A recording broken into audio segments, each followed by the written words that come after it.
out as the kickoff unit as they run up and send this one away. This fielded a few yards into the end zone. Spinning past him. And last year that would have been a net gain of 5 on the return. This year he stopped where he would have been if he had taken a knee. And that's at the 25. And now the Browns defensive unit trots back out. A field goal last time is what they gave up in a close game. All these drives start to feel so critical. And they are. And, you know, we've met so many defensive coordinators who just really hate the bend but don't break mentality. They're much more of the aggressive school. But that mentality has won a lot of games. If you're only giving up field goals on drives, that usually keeps you in it and gives your offense a chance to retaliate. Yeah, and right now it's got him with the lead. Give him 3 on first down. It'll set up a 2nd and 7. Some of the most unselfish players on any football team, defensive tackles, because we ask them to just eat up blocks and allow other people to make tackles. But when he can make the play himself, as we just saw there, that's a big day. So we've reached intermission here at a low score. Okay, so Larry apparently giving us the silent treatment all of a sudden, and we're going to skip ahead to quarter number 3. This is taken at his 4. They'll bring it back to just about the 25. Call it the 24-yard line. And a look here at the Colts defense. They're losing here as we begin the 3rd quarter, trying to stop this from being a bigger deficit. I used to play for a coach who always talked about getting the other team's attention. And in this case, they want to let them know that you're going to do the dictating from here on out, not the other way around. Trying to impose their will as we start the 3rd. So many times you hear today's NFL described as a space game. Get your best players into space with the football in their hands. That's why sometimes you swing it out to your runner, get him out in the flat, and let him have a chance to make people miss an open field. And no escaping this time as he'll go down. They got him for a sack. They bring the safety on the blitz, and he busts through to drop him for an 8-yard loss. Oh, my goodness. Was that a defensive back that got to him with the pressure? Oh, look at the former defensive back. You're all smiles up here. I hope everybody can hear my smile on that play. And they'll get 14 yards out of it and a fresh set of downs. There's a completion to the tight end, and I think they were looking at something out of central casting, frankly. Absolutely. I mean, size, the hands. Speed. I mean, can flat out run. You put that whole package together, you light up the eyes of an offensive coordinator, don't you? Yeah, quick throw here. That's complete. Just a yard on the catch there. It'll be 2nd and 9. And when you're playing a quarterback with some experience and some moxie, you enter the danger zone when you decide to blitz him, because if he's able to diagnose as he did on that play, he can hurt you downfield. He reads defenses so well, doesn't he? He really does, and the best part about that play for him, I don't think that was his primary target. I don't think so either. I think he had the read, figured out where the blitz was coming from, and went to a secondary target for a really nice game. And a good quarterback facing zone coverage. If he has just a little bit of time to survey the scene, that's what's going to happen. No doubt about it. If there's no pressure, he's going to continue to pick them apart, because he'll have all that time to find someone open downfield who can only cover for so long. So maybe they want to go to a zone blitz scheme, get a little bit more pressure. Remember when Carolina did that against Denver? They lost the game ultimately. They dropped the defensive end out, and he ended up with an interception in that game in Super Bowl 50. Maybe some sort of scheme like that to try and get more pressure at the passer. An ex-teammate used to tell me all the time, I hate experienced quarterbacks, because no matter what, you really can't hide what you're doing. And I think that right there, he knew right away where the blitz was coming from, where his primary guy was going to be, and he ended up going to a secondary target for a nice game. I was just going to ask you, that wasn't the primary target. He's so good at that, isn't he? I think he knew right away that he wasn't going to get to his primary guy. I think he read that as soon as he got to the line of scrimmage, knew where the pressure was going to come from, and said, I know how to beat that, and that's what he did. They'll look to throw again.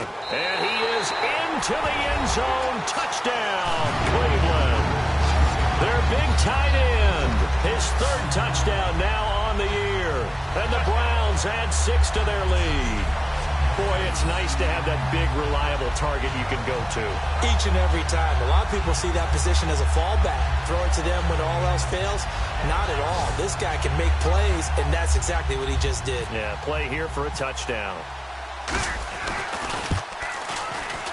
And And this one's right through to make it a 14-3 ball game. That time, a 9-play drive. And it ends with a touchdown for Cleveland.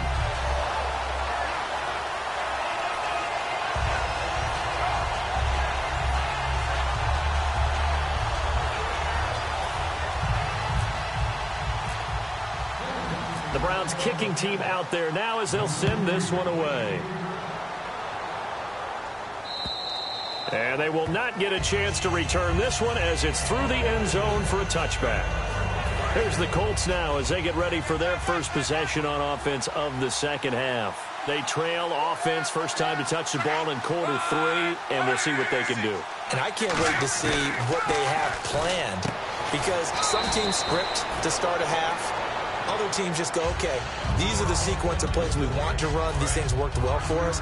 And sometimes they throw in that big chunk play right away. Shocker. Try and get after them early and try and create a big play to give themselves some momentum. See what they have up their sleeve. And on the ground they go with a running back. And he's able to take this one up to the 35-yard line. They get 5 out of that one, and it moves the chains. And that's a nice pickup of a first down on that second down run. And at that yardage gained, they can run that play on any down. They come out here in the I.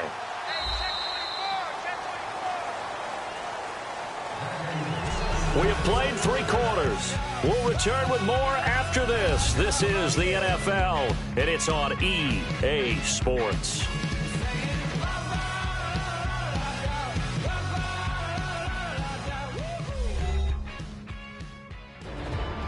And we're back now here in Cleveland.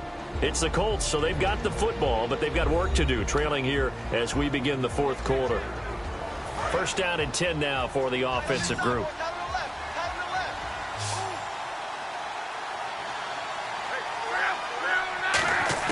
Luck on first down. Caught left side by Hilton. And able to get this one across the 45 before he's brought down. Give him 12 yards on that one. It earns him a fresh set of downs. When the hitch route is run really well, that jab step off the line of scrimmage by the receiver, which is designed to back up the defender and give him a little bit of space, all you want there, get that space, catch the football, and then make a move and pick up extra yardage. And that's exactly what he got done there. Looking for his tight end on the corner. It's complete. A good pick up there of 20 yards. And now a first down following that long gain. And he's the epitome of what we call the move tight end. A guy that you can line up anywhere. In the slot, out wide, in tight. Doesn't really matter because he has such great skills. You want to utilize him in all aspects of your passing offense. And there he was in the slot for the catch. It's a gain of 6 on the play, and that'll make it a second down. Everyone's got to be able to catch the football. Doesn't matter what position you play, but if you're on offense, be aware a ball may come your way. Now Luck. Now he'll dump it underneath to his running back. Complete. It's a gain of 11 yards that time, and it produces a new set of downs. And this is why trying to cover the angle route is so difficult. Anyone playing the linebacker position, when they see a running back out of the backfield widen, because he heads towards the flat first, oftentimes you widen too much and overcommit. He cuts up inside, and that's what we saw there. A nice pickup for a first down. 2 yards on the carry there. It'll be second down. 8 yards to go here on second down.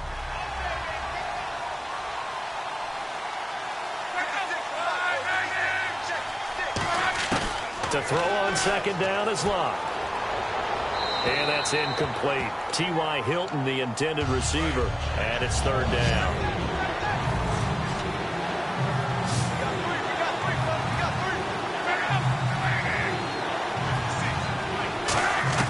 Throwing on third down, Luck. And he is out of bounds, getting it down to the 10. They get only 4 that time as that leads us to a fourth down. So out comes the field goal team now for the second time here today. If you're running out route, it's likely you end up near the sideline. And what did we just see there? Toe tap. You got it. The benefits of practice.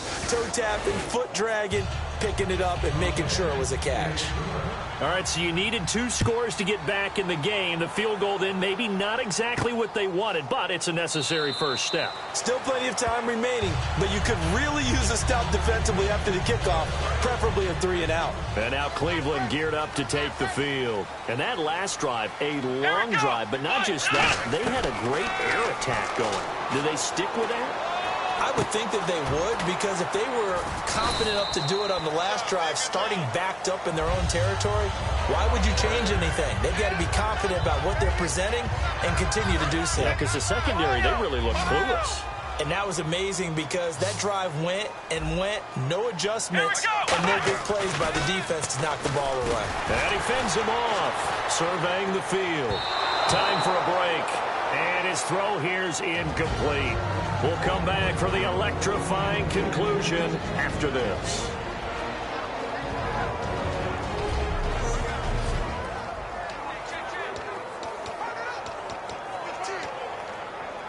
So the Browns in possession of the football here as we get you reset. They've got a second down now as they search for a way to get this one to the finish line.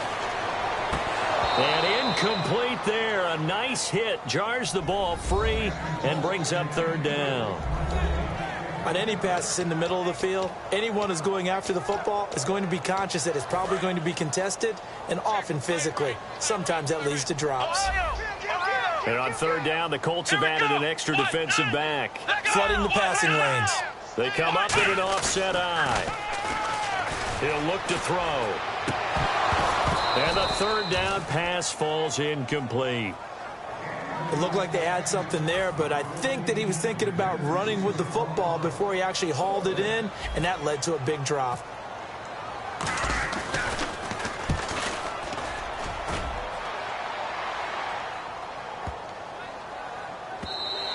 And this one hits at the 1, continues on into the end zone for a touchback. There again is the running back as he trots onto the field. So after that hot start, the numbers here show the decline. What has the defense done adjustment-wise? Sometimes when you have a running back who's gotten off to a hot start, you've got to catch him before he really gets going. So you change what you do across the defensive front. Instead of the linebackers being back a few yards, you bring them up closer. It's what we call mugging the line of scrimmage, taking away a lot of blocking angles and gaps, and maybe stopping him before he can get going. Mugging the line of scrimmage, okay. Yeah, in this case. And the hit jarred it loose. It's incomplete.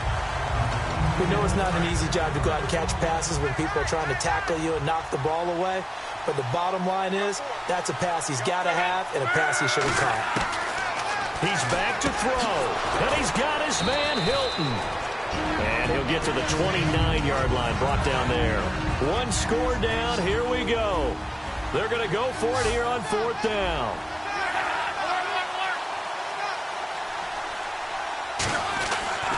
And he'll give it here to his running back. It'll be a pickup of only a yard, and they're able to pick up the conversion here on fourth down.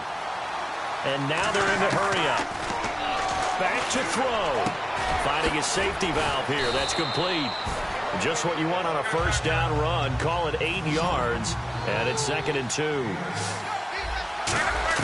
Back to throw. Firing quickly here, and that's complete. And he'll get it out a couple yards shy of midfield at the 48.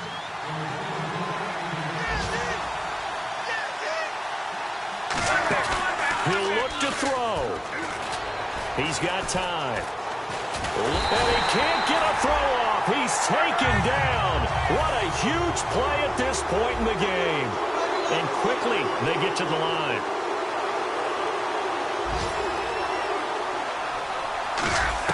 They'll look to throw. And he's got him. Got his man on the end route. Complete. Now whistles come in. We're going to get a timeout here by the offense. That'll leave them with just one remaining in this fourth quarter of play. Luck. And that will be incomplete with a clock down now to 13 seconds. My high school coach John Ford used to say all the time, if you're in a bad situation, laddie, don't compound it with a bad decision as well. And I think that's what we just saw there. Harassed in the pocket, And he throws into double coverage anyway. He called you laddie? He called me laddie, and that was the nicest thing he called me. Now it's locked. Incomplete, and we're down to 8 seconds now.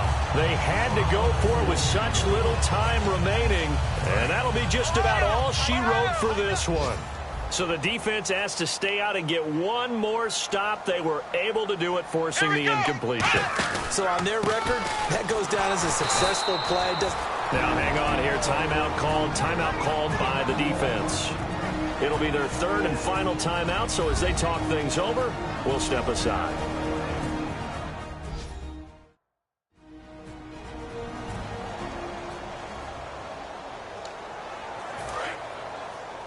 Watch right. Big stop, G. Big stop. Let's go. Here we go. The Browns in victory formation now as they take the knee. And, Charles, I think when the schedule comes out, all teams, no matter where they're predicted to finish, talk about protecting your home turf. They were able to do that here in this one. Similar to a tennis match, right? Not letting them break your serve. That way you hold on to it. They got it done, and they feel very good about that victory. So for the Browns, it's an important win in terms of staying in the postseason race as they move to 6-4. And they will hit the road next week to take on the Los Angeles Rams. Meanwhile, for Indianapolis, it's a loss that'll drop them back to 500 through 10 games. And they'll be back home next week as they're set to take on the Carolina Panthers. So that'll do it for us. For Charles Davis and all our crew, I'm Brandon Gaudin. You've been watching the NFL on EA Sports. It's a win for the Browns, and they're happy in the dog pound as we say so long from Cleveland.